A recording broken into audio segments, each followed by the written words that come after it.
Hello and good morning. Thank you to everyone for joining us today. My name is Helene Barr and I'm the Bureau Chief of the Climate Change and Clean Energy Program here at the New Jersey Department of Environmental Protection. My program oversees New Jersey's participation in the Regional Greenhouse Gas Initiative, also known as RGGI, and you're going to hear that term a lot today. What we do is we help to coordinate the investment of the state's RGGI auction proceeds across 3 different state agencies. And I'm going to be your moderator today as we walk through today's webinar that's focused on carbon sequestration. Today is the last of our 4 public stakeholder events around developing the next RGGI strategic funding plan.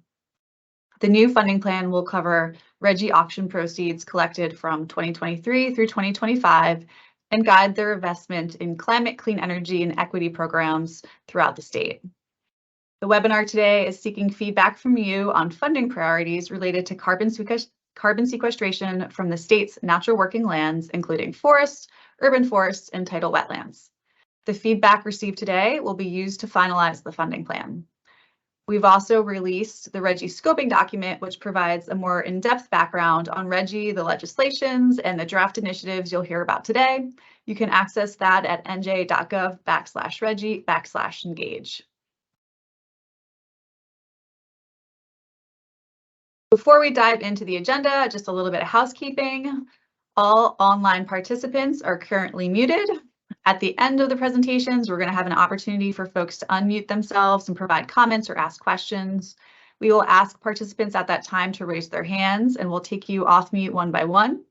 We also are going to address questions that we received prior to this meeting and any questions that are dropped in the chat. Our panelists will try to address as many questions and comments as possible at the end of the presentation. I'd also like to note that this meeting is being recorded, and by being here, you agree to be recorded, and if you're not comfortable with that, you're welcome to leave. This meeting will also be made available on our website at nj.gov/RGGI/engage, and we will circulate a link to the recordings via our listserv after the last stakeholder meeting today. We're asking that folks please keep your contributions brief to ensure as many guests as possible can participate in the discussion. I'm also asking that you please keep your comments and questions to the topic at hand. This is truly your opportunity to provide meaningful feedback on how the state should invest its RGGI dollars, and the state agencies really want to hear your opinions on this. I'd like to acknowledge that, there are a lot of environmental and social issues we could be discussing, but the meeting today is really meant to focus on carbon sequestration and natural working lands and how we can invest RGGI dollars to, to promote and protect those resources. We also ask that folks please be respectful in the chat. We have posted webinar chat ground rules, and we're asking that participants utilize the chat to indicate if they're having technical issues so that we can help everyone readily participate in this webinar. We're also asking that participants refrain from thread jacking and utilizing this chat for unrelated discussions. The chat is really meant to capture your comments and questions, which are directly relevant and pertain to this webinar. This morning, you will hear from John Cecil, Assistant Commissioner of State Parks, Forests, and Historic Sites here at the New Jersey Department of Environmental Protection. He's going to give some brief opening remarks. Up next, you will hear from Bob Kettig, the Assistant Director of Climate Change, Clean Energy, and Sustainability here at the DEP. And he's going to provide an overview of the Regional Greenhouse Gas Initiative, how it works, New Jersey's history with the program, and the laws and regulations governing the investments of the auction proceeds and our greenhouse gas reduction efforts. Next, you're going to hear about a handful of potential funding initiatives related to forests and wetlands from experts within the agency. They're going to go over the current landscape of carbon sequestration projects, incentives within the state, and how that can fit in and support the larger strategy and RGGI's funding initiatives. Following the presentation, then we'll have our open public comment session. And throughout the webinar, we've sprinkled in a few polls just to keep it engaging. So to get a better sense of our audience today, we're asking everyone where they are from. This poll will remain open and in the chat throughout the webinar, and I'll just give everyone a few moments to respond now.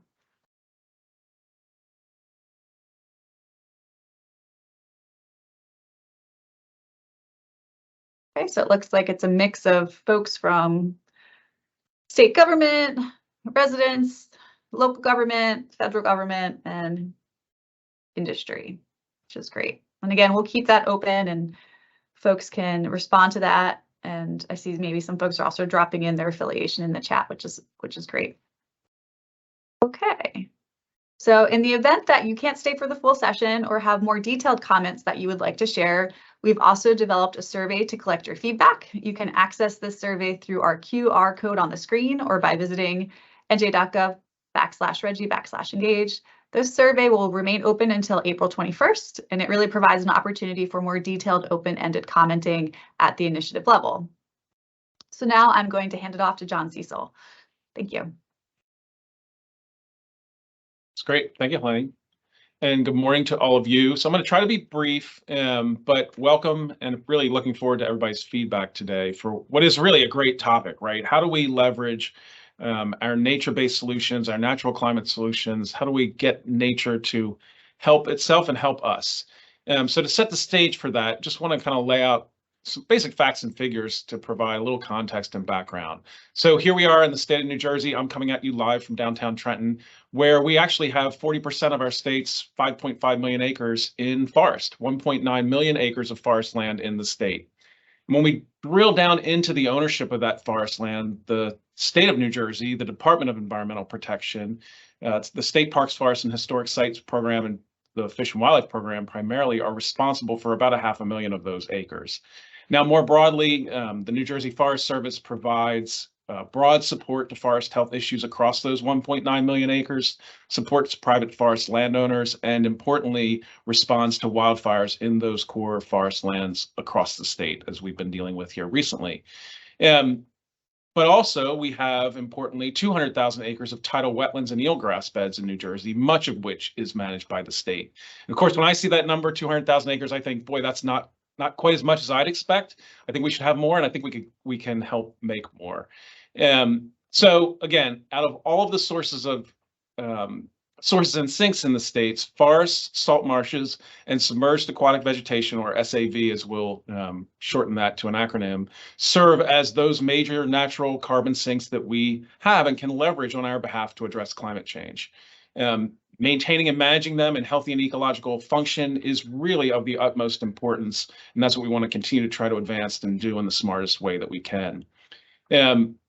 These are areas that we can both enhance, we can take actions to help them increase their sequestration abilities, and also we can protect them, limit their destruction, limit the emissions that may come from them, such as happens through wildfires is just one example. So the plants in these systems is really what we're talking about, the plants and the soils. Those serve as those nature-based solutions to climate change, and they really are doing a great job sequestering carbon on our behalf. But importantly, it's our job to help make sure that we're helping them to do the best that they can to sequester and protect that carbon.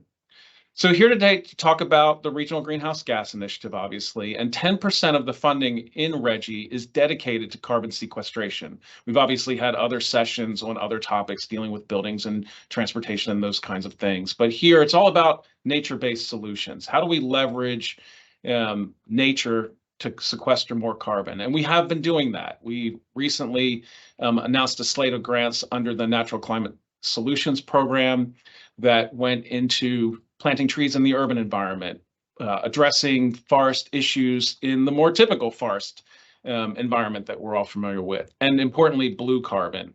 There will be continued investments, so just a little hint and a nod to watch for what may happen around Arbor Day.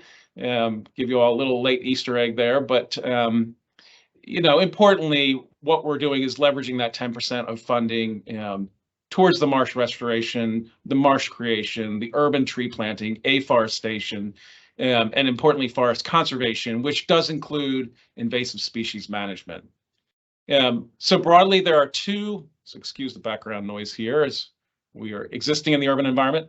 There are two initiatives that fall under the carbon sequestration category. Just want to highlight here, and then we'll come back to it a little bit. Strengthening New Jersey's forests and promoting blue carbon in coastal habitats. And then when we drill down into the factors of both of these land types, we have to be mindful of achieving a net reduction in greenhouse gas emissions. That's a key goal for us, or a net sequestration of carbon. Those two values are what we're really looking for and monitoring, keeping an eye on in terms of our progress and success in this space. We also want to be directly responsive to the recommendations submitted to the department by the legislature, and this is pursuant to the Global Warming Response Act.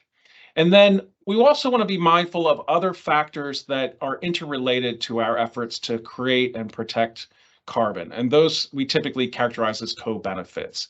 We can think of those as things like biodiversity conservation, the plants and animals. Are we protecting them? Are we restoring them? We can create habitats to bring some of those species back and ensure they persist on the landscape. We can conserve aquatic, coastal, tidal marshes, forests in a way that'll enhance those species.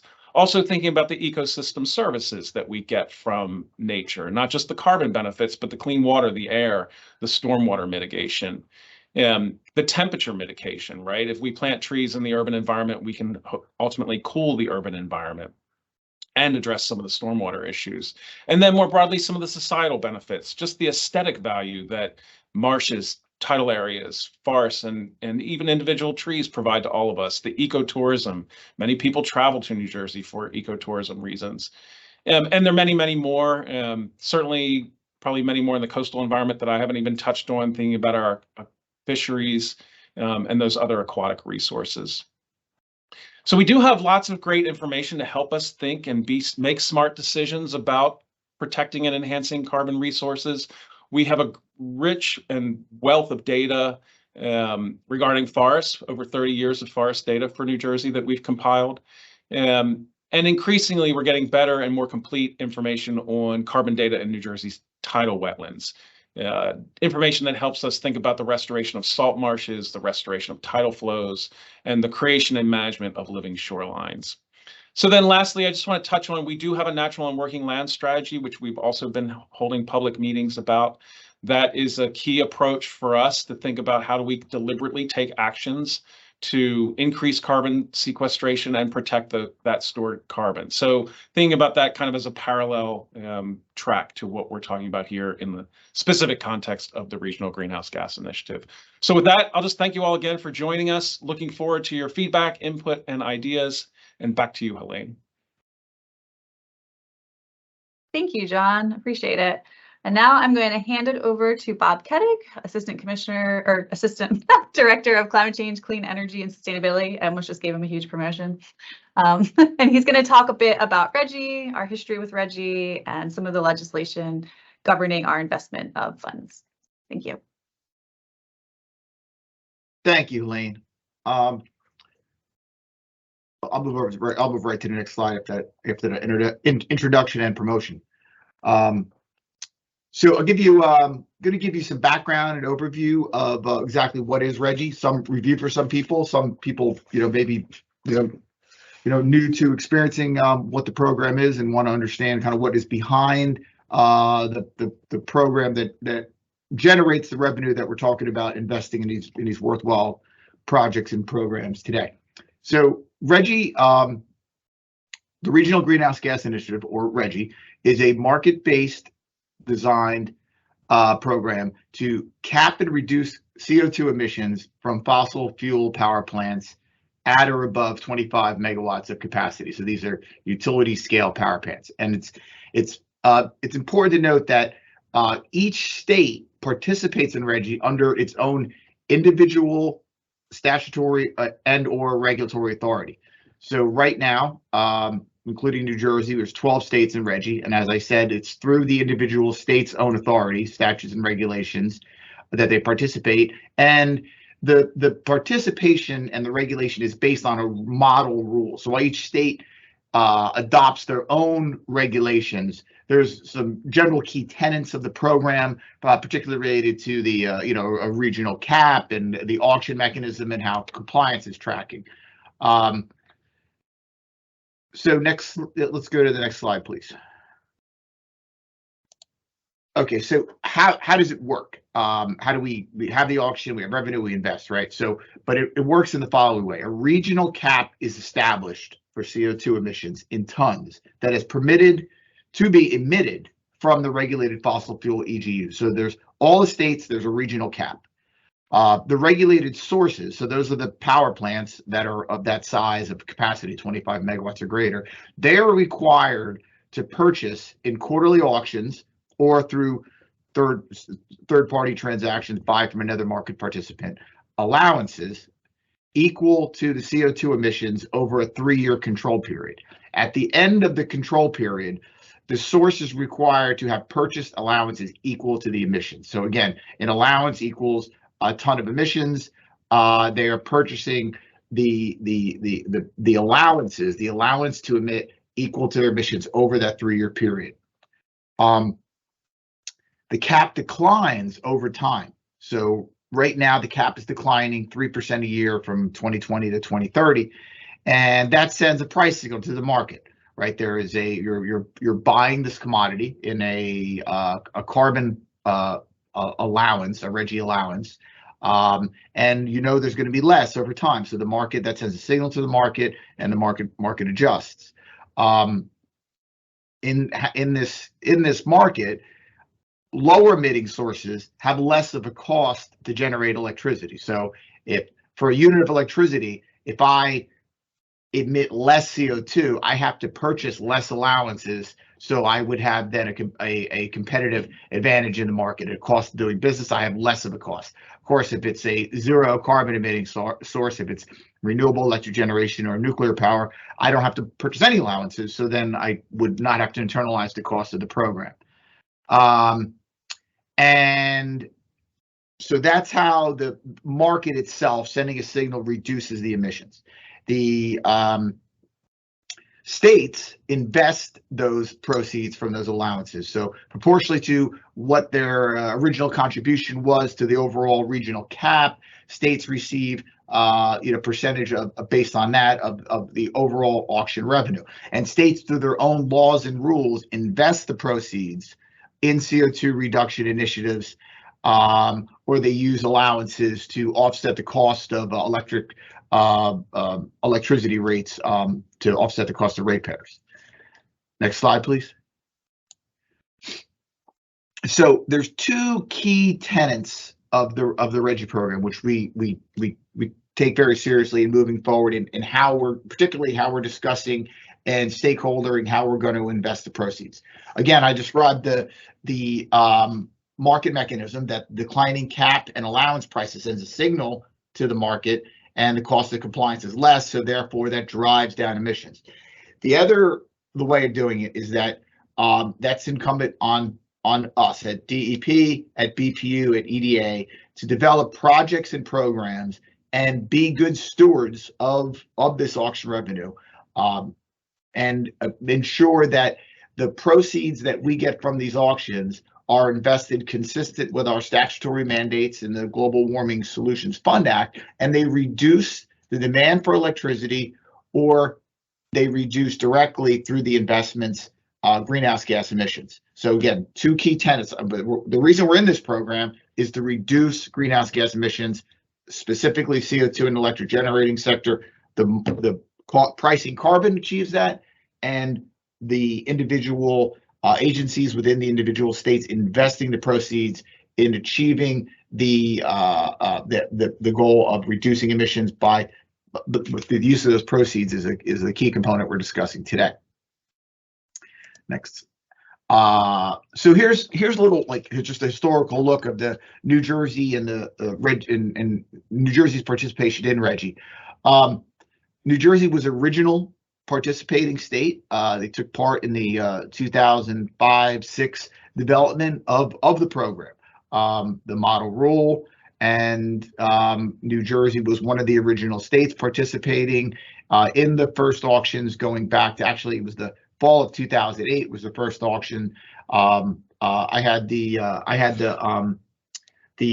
responsibility, honor of being part of that first program as a staff person, and there was a lot of conversations as well. Can you really create a market-based system that is competitive, transparent, and reduces emissions?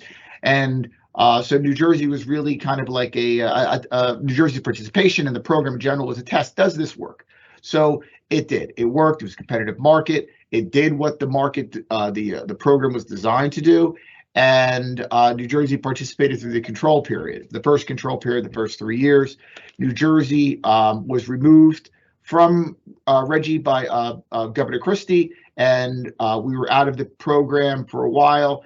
And then through executive order and the readoption of regulations, Governor Murphy had us rejoin RGGI, which we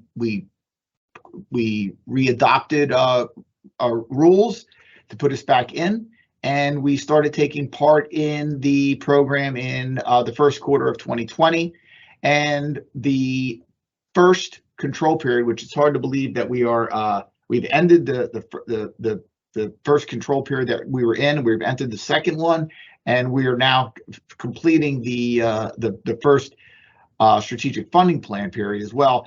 But in that first plan, we invested heavily in transportation, clean transportation initiatives, electrification of transportation.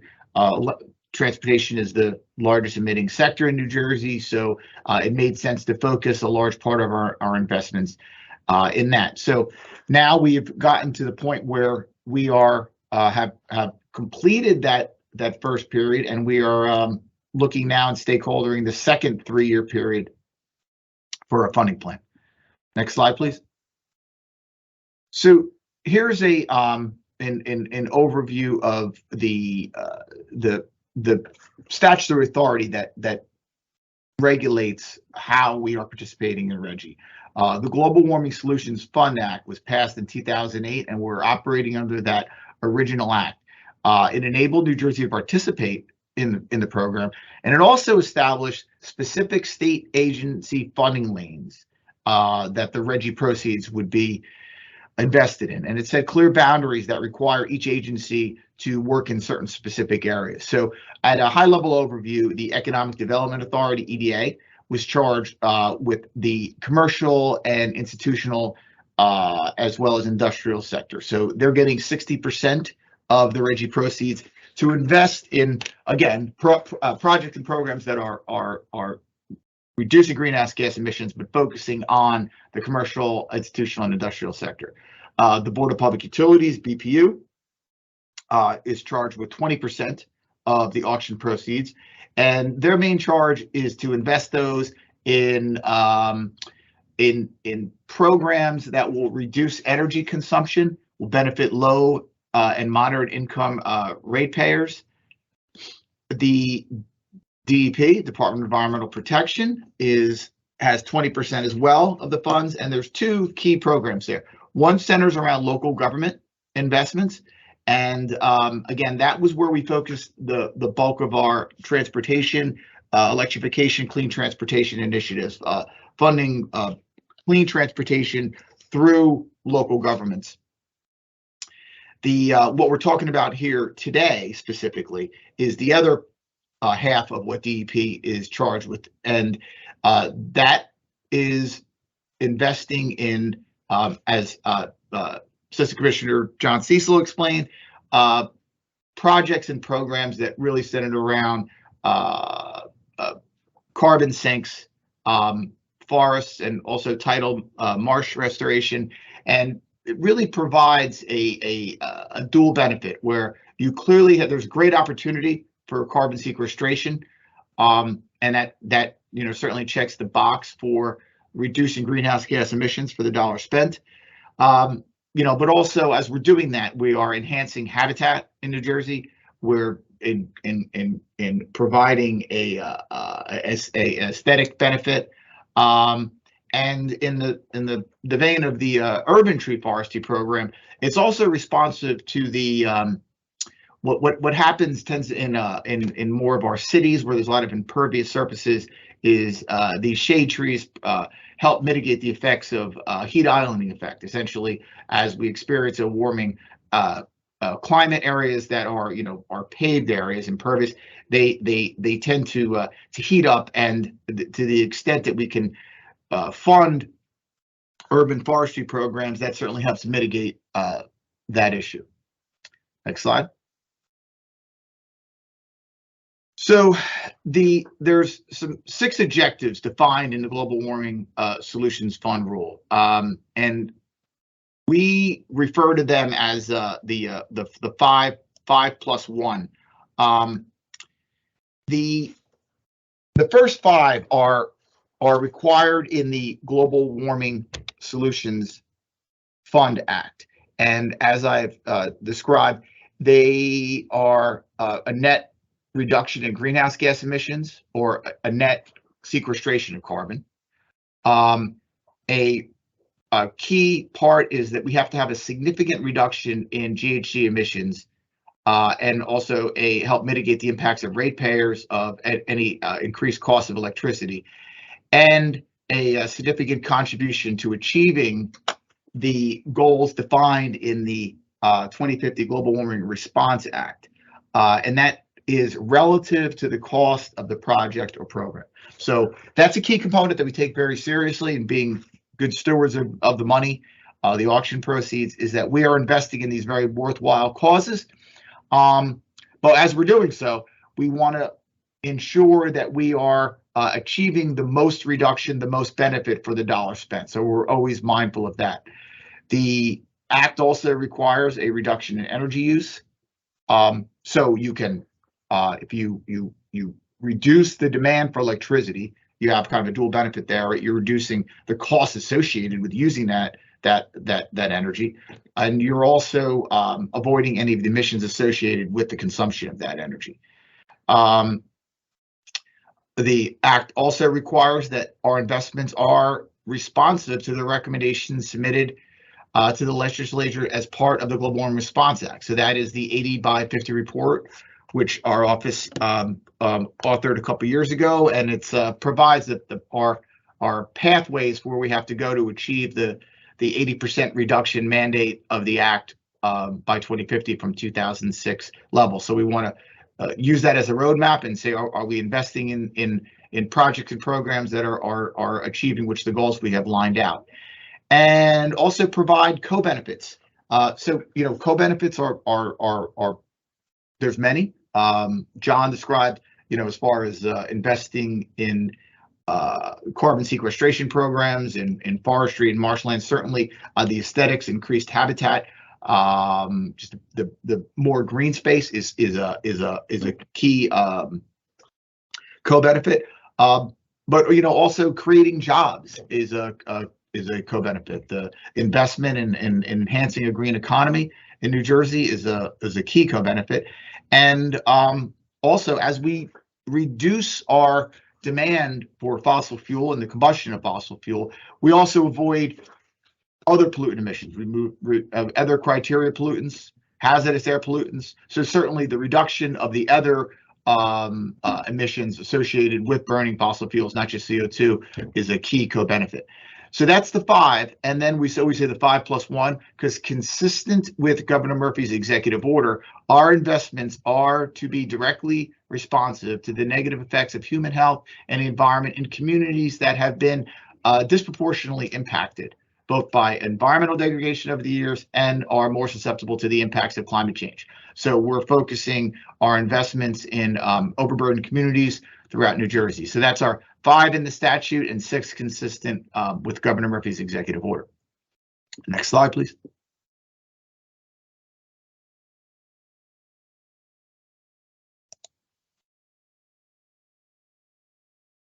So what is the strategic funding plan? The strategic funding plan is a product of lessons learned from the first time we were in RGGI. Now, we were in RGGI, we took part in that first control period, but unfortunately we didn't get to invest a lot of the proceeds from the brief period of time we were in it initially.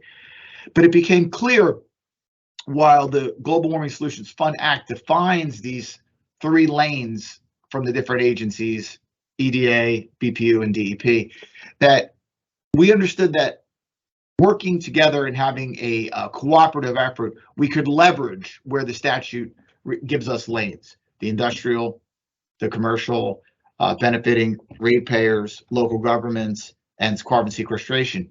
Rather than just going into kind of our own corners and developing programs and projects, through an effort like this, both exhausted in internal discussions, meetings, understanding where the best opportunities were, and then stakeholdering our ideas and getting feedback from you, the public, is we understood that we could be better informed and we could leverage the mandates within the act in each individual agency's lanes and get a better reduction for the dollar spent, more benefit for the dollar spent as it, working together to do this. So the plan, it's jointly developed. It's done once every 3 years. So that kind of coincides with the control period within RGGI. And again, it's a cooperation with EDA, BPU, and DEP. And it identifies initiatives that will be funded through the RGGI auction proceeds. And it ranks the importance of each objective and each initiative. And Elaine will go into some more detail about this. And it summarizes the projects and programs, the spending, and it also reports on the results achieved during the prior strategic funding plan. So we want to look at what we did in the previous plan, what worked, what could work better, lessons learned from that, and develop a smarter, a more efficient plan. And again, as I keep on saying, but we take very serious that we want to be good stewards of the money and achieve the reductions that are mandated in the Act. And what we're actually doing the fourth one today, it requires 4 public meetings prior to release of the plan. So we are on our fourth one here, focusing on the carbon sequestration part of it. And we look forward to your feedback as we develop the final recommendations in the plan. Next slide, please. So I kind of went through this on the last slide for this one, but again, the 5+1, the net reduction in greenhouse gas emissions, being responsive to the Act and a cost-effective investment, reducing energy, consistent with the 80x50 report and the Global Response Act, provide co-benefits, and of course, consistent with Executive Order 7, be directly responsive to overburdened communities. Next slide, please.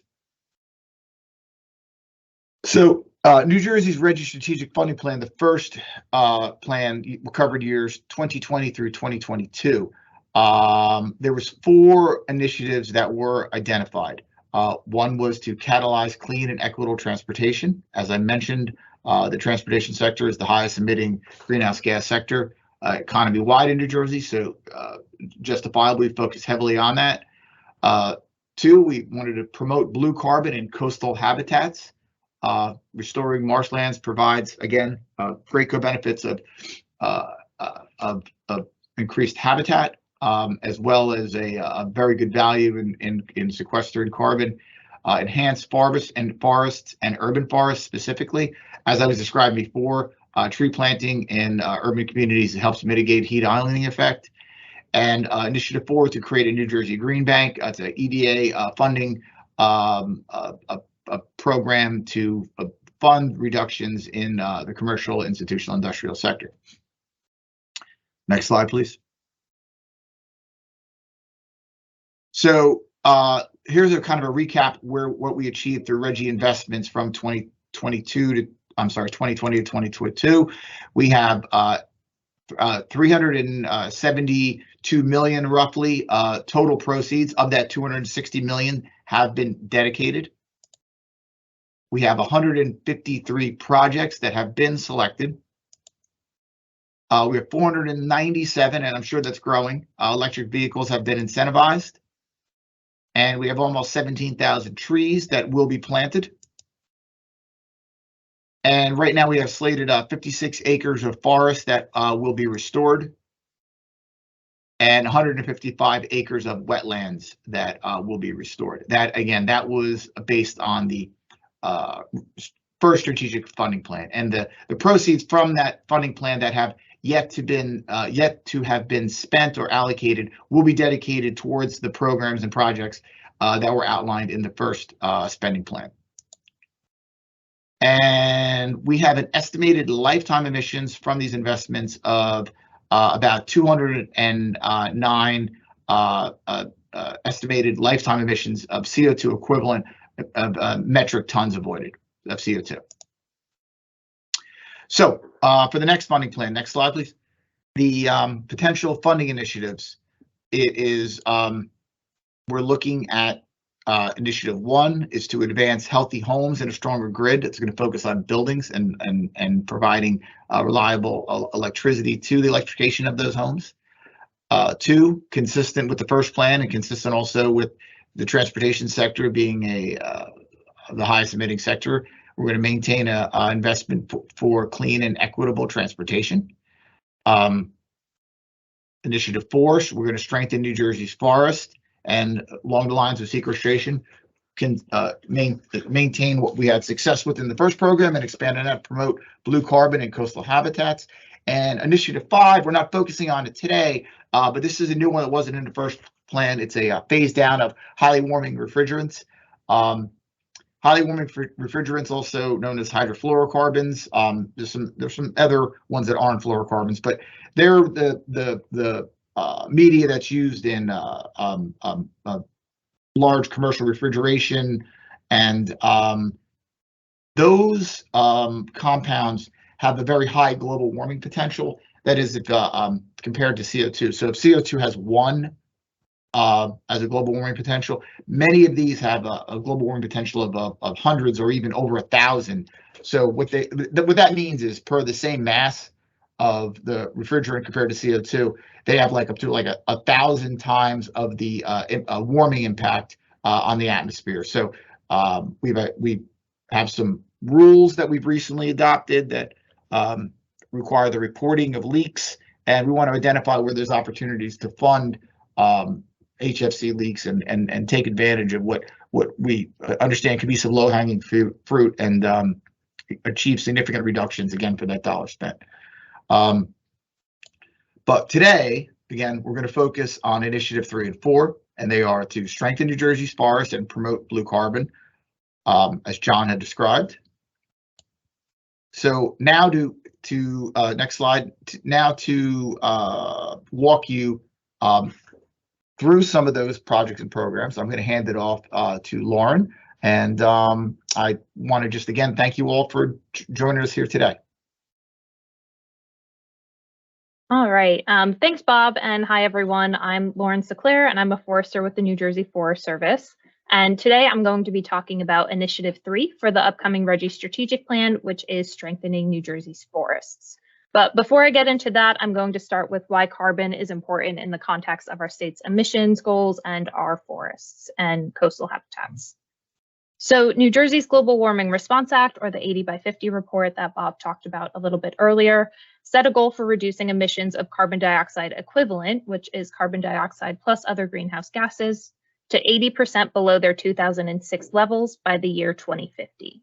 So we can see in this graph on the right the breakdown of greenhouse gas sources and sinks in New Jersey. So the transportation sector up here in blue is the biggest emitter.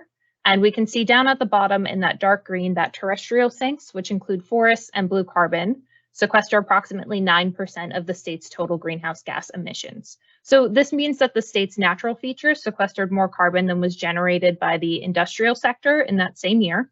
And one of our goals is to increase that 8.9% sequestration rate by managing our forests and our coastal habitats with carbon in mind. Next slide.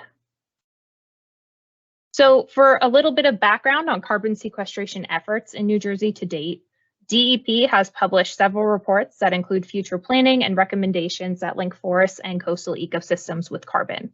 We've already mentioned the 80x50 report a few times, so I'm not going to go into depth on that one. But the State Forest Action Plan is a federally mandated plan. It was published in 2020, and we have an upcoming review on it in 2025. The Wetland Program Plan was revised this past year, and the Natural and Working Land Strategy that John mentioned at the beginning is currently being stakeholdered and drafted. Funding has also been released through the Urban and Community Forestry Grant Program, the Green and Blue Acres programs, and the Natural Climate Solutions Grant Program to implement forest and coastal projects that demonstrably increase carbon sequestration. Next slide. Oh, thank you.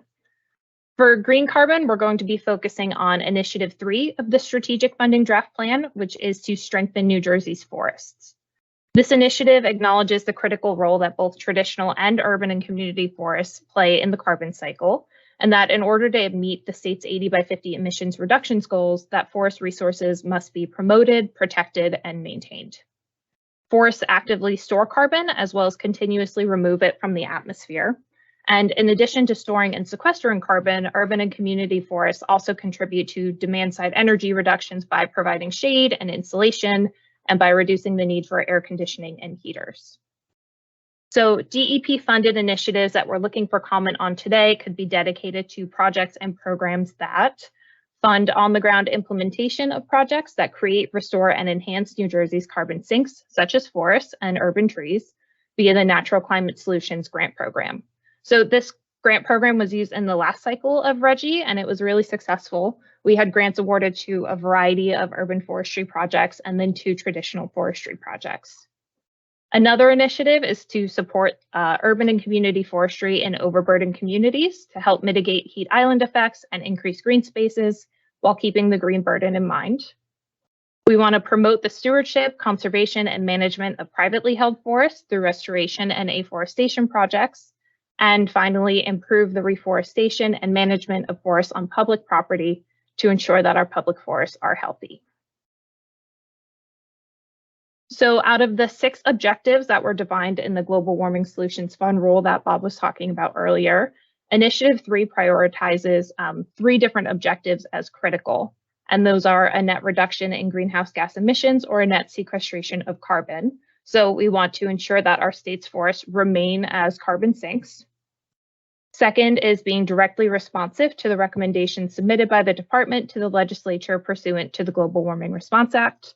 And finally, to provide co-benefits. And this one's really important because maximizing any one specific goal can be detrimental to other forest and ecological processes. So we want to make sure that projects that are being funded by RGGI dollars are beneficial to more than just carbon.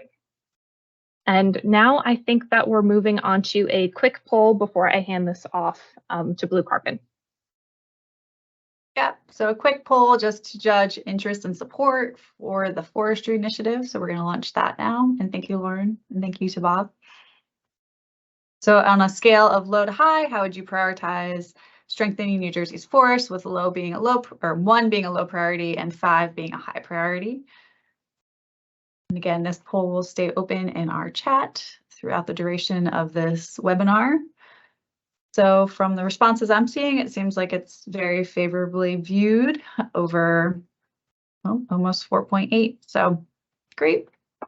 With that, I will now hand it off to Josh Moody. He's a research scientist here in the Division of Science and Research with expertise in tidal wetlands, marshes, and blue carbon. Thank you. Thanks, Lane. Good morning, everyone. Like Helene said, I'm a research scientist in Division of Science Research, and my background is in wetland ecology and restoration, focusing mainly on nature-based infrastructure and living shorelines. So, like forests, coastal wetlands and seagrass beds, or SAV, as they've been referred to a couple of times, can sequester and store carbon by removing it from the atmosphere and using it to build more plant material. So in the late fall, when the vegetation dies off and the plant material falls to the surface, so that could either be the marsh platform or the submerged flat for the SAV, it gets buried.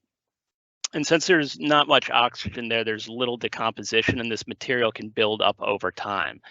And in saltier areas, the soil chemistry is going to prevent methane production, forming these long-term carbon stores. And so this is what's referred to as blue carbon. So currently in New Jersey, coastal marshes and seagrass beds store about 60 million metric tons of CO2 equivalency, which is built up over thousands of years. And they sequester an additional 215,000 metric tons each year. Due to climate change and associated factors, including things like sea level rise, increasing storm severity and frequency, 32 to 42% of the present day marshes and 12 to 39% of seagrass beds are projected to be lost by 2100, potentially releasing some carbon stores. Additionally, under this scenario, there would be about an 87% reduction in carbon sequestration over the next 100 years than if they were not negatively affected by sea level rise. So this is an equivalency of the emissions from about 4.2 million cars driven for a year. So coastal restoration efforts can help protect and sequester blue carbon in a couple of ways, by protecting the long-term carbon stores that are vulnerable to erosion and drowning, and also by building new areas that can begin to build and maintain new carbon stores, such as vegetated beds. So projects and programs that help promote blue carbon in coastal habitats would include direct on-the-ground restoration efforts to enhance and protect carbon stores in coastal marshes and SAV beds. And as Lauren said, this relates back to some of the projects that were funded through the last round of the Natural Climate Solutions Grant Program. Projects that aim to reestablish wetlands and buyout locations. So taking areas that were not wetlands but might have formerly been and reestablishing them there. Projects that invest in actions that will directly lead to enhanced conservation and restoration of wetlands. Another important one are those that protect areas that can serve as the wetlands of tomorrow as sea level rise and marshes migrate inland. And also projects that will identify and prioritize some of those marsh of tomorrow areas for acquisition to maintain that migration buffer. Next slide. So the following three critical objectives were prioritized for the blue carbon projects. First, that they have a net reduction in emission or a net increase in carbon sequestration. So again, like Lauren said, to enhance and build up the carbon stores that we have there. Another critical objective is that projects are in line with recommendations from the Global Warming Response Act.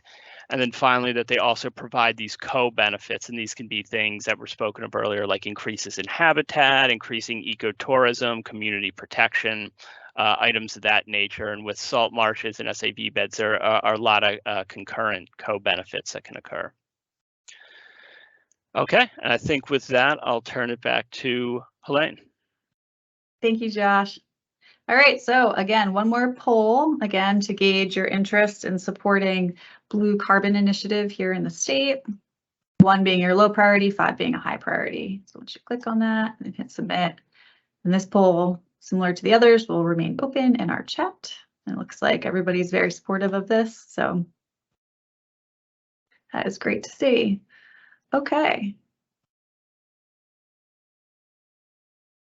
So now we're going to move on to open the floor to comments and questions. So as you can see on the bottom of the screenshot here, there's a raise hand feature within Teams. So we are asking for folks to click on that raise hand feature if you are interested in providing a comment or question, and then you will automatically be placed in a queue and we will enable your mic and you can unmute and talk directly to us. And if you would prefer, you can also drop your questions or comments directly into the chat and we can just read those out to the group.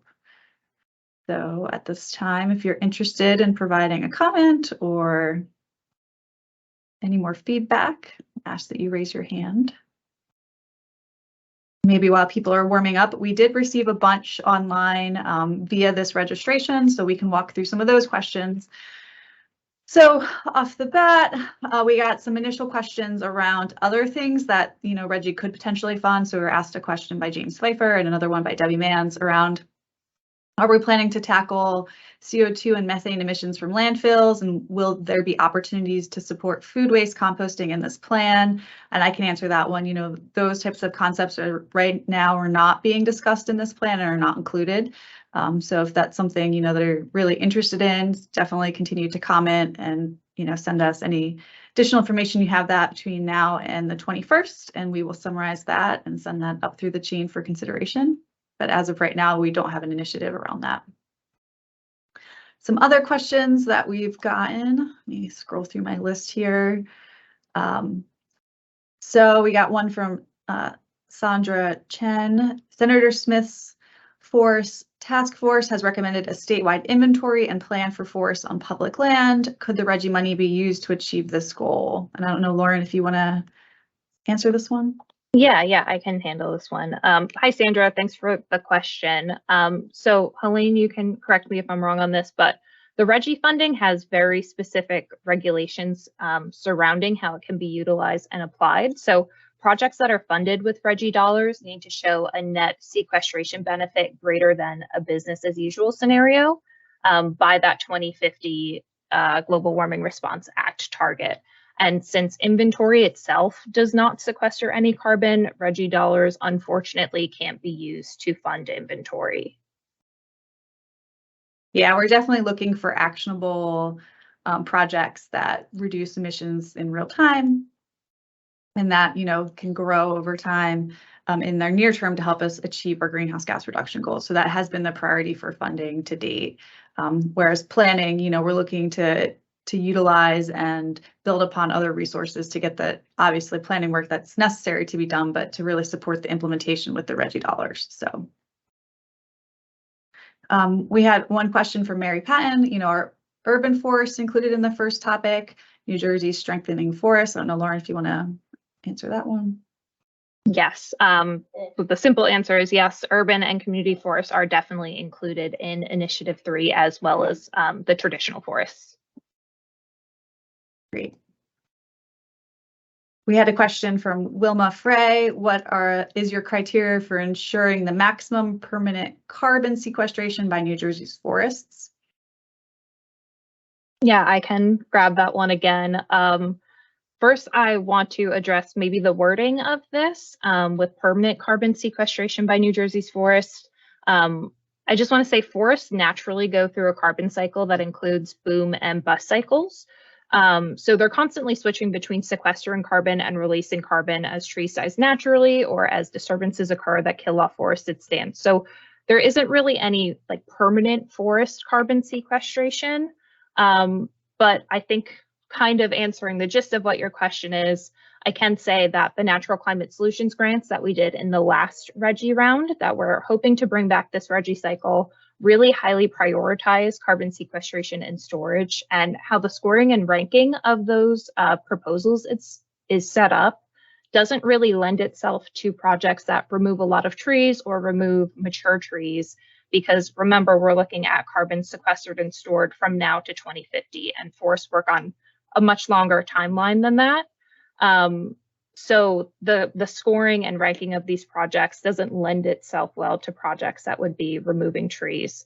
And they're going to prioritize projects like afforestation or reforestation that are adding carbon into the system. Thank you, Lauren. Looks like Jean Fox via chat has asked the question, how does this respond to the Forest Task Force report? I think maybe we've responded that a little bit before, but I don't know, Lauren, if you want to put a finer point on it. I guess just to add in, the Forest Task Force report that was submitted to the legislature had a whole bunch of different recommendations in it.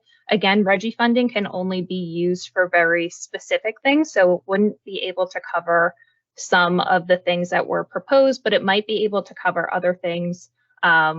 So if there were communities or private landowners that wanted to submit proposals that were in line with some of those recommendations, we would definitely welcome that. And if they are afforestation or reforestation or urban planting projects that are definitely sequestering carbon in that shorter period of time, that would definitely be helpful. Great, and I think this segues neatly into that as well. Susan Payne from Department of Agriculture has asked, are any RGGI funds being used to help restore and enhance wetlands or forest lands on privately held lands? And has any time been spent to try to match federal NRCS funding to achieve these practices? So I can maybe speak a little bit. So to date, the main funding program has been the Natural Climate Solutions Grant. And some of that funding is going to, and I do believe is matching some federal funding. I don't know if it's matching NRCS grant, but I think it's matching NIFWIF funding on a couple of projects. And privately owned lands were eligible to apply. They did have a matching requirement that had to be leveraged. So I'm not sure that we actually selected any of those projects, but it definitely was on the table. And in future rounds of that grant, will definitely be open to privately held lands as well. The next handful of questions seem more focused on blue carbon. So Josh, I'm going to put you on the hot seat.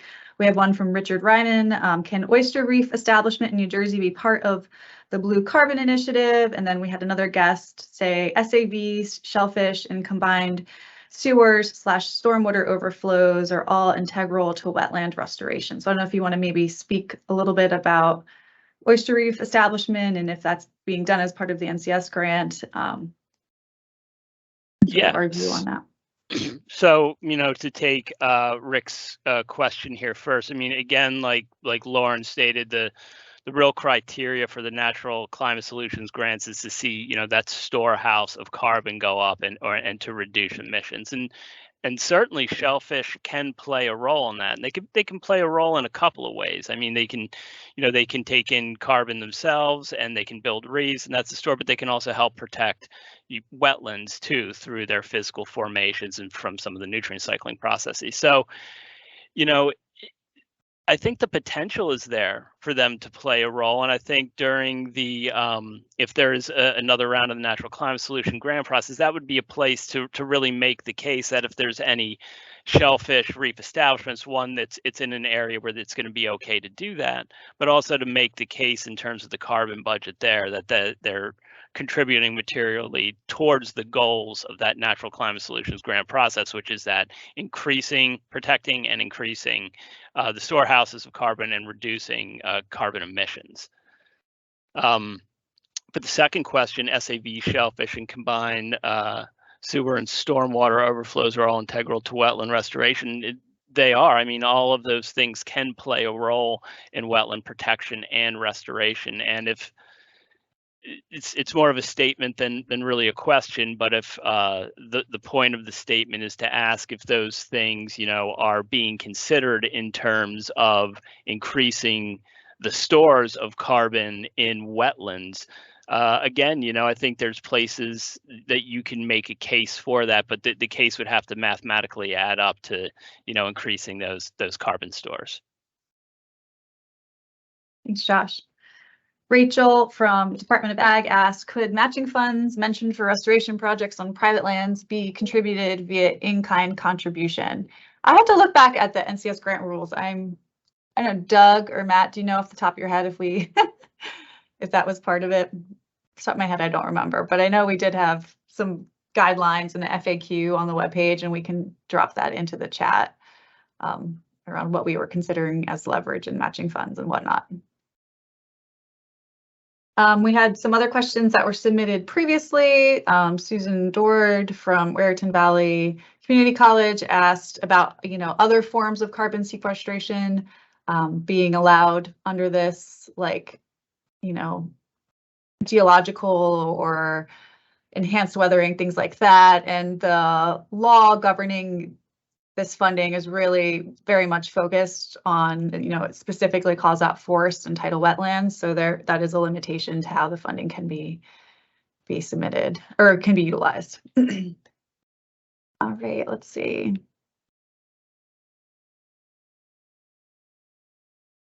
And I think there's another question that we got in a similar vein, is urban or suburban soil health and regeneration included in these initiatives? I don't know if Lauren, you want to take a crack at that one? Yeah, definitely. For the regeneration part of that, definitely, especially if we're looking at forest restoration projects, reforestation projects, regeneration is definitely important to increasing carbon sequestration and storage. When it comes to the soils, I would love for soils to be included in this at some point, but soil carbon is really difficult to quantify, and we do have some existing data on soil carbon in the state, but that data only looks at the first meter of soil, so it's really hard to get the full picture on soil carbon. And also soil carbon, like the soil carbon pool, is one of the slowest growing pools that we have in the state.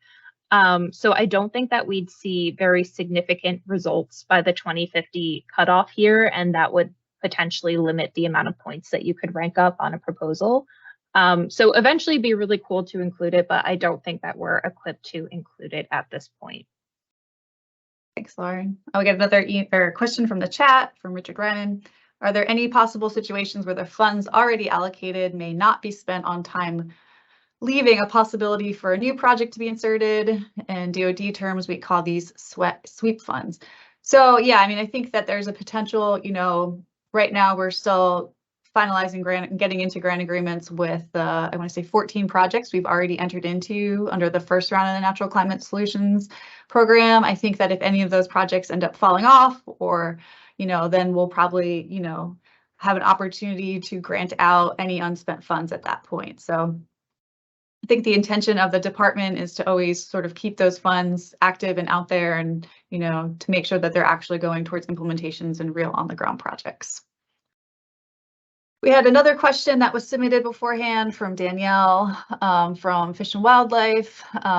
She asked, how can federal agencies such as NRCS, U.S. Fish and Wildlife support the state's priorities in this funding program, either through match, technical assistance, federal funding programs, etc.?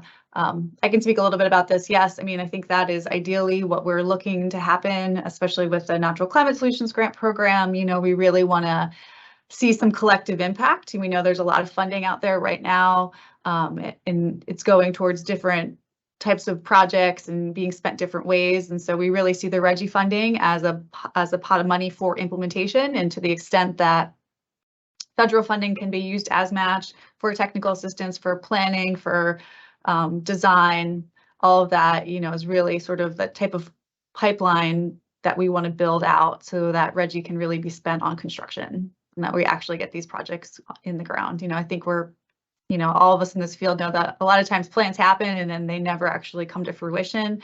We want to make sure that the RGGI projects really are built and constructed in a quick timeline, understanding we have such huge goals that we have to get to achieve our greenhouse gas reduction. So we want to do right.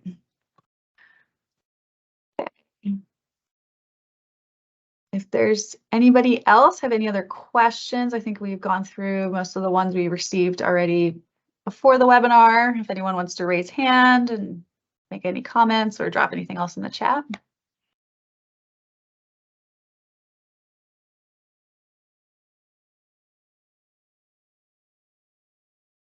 Okay. All right.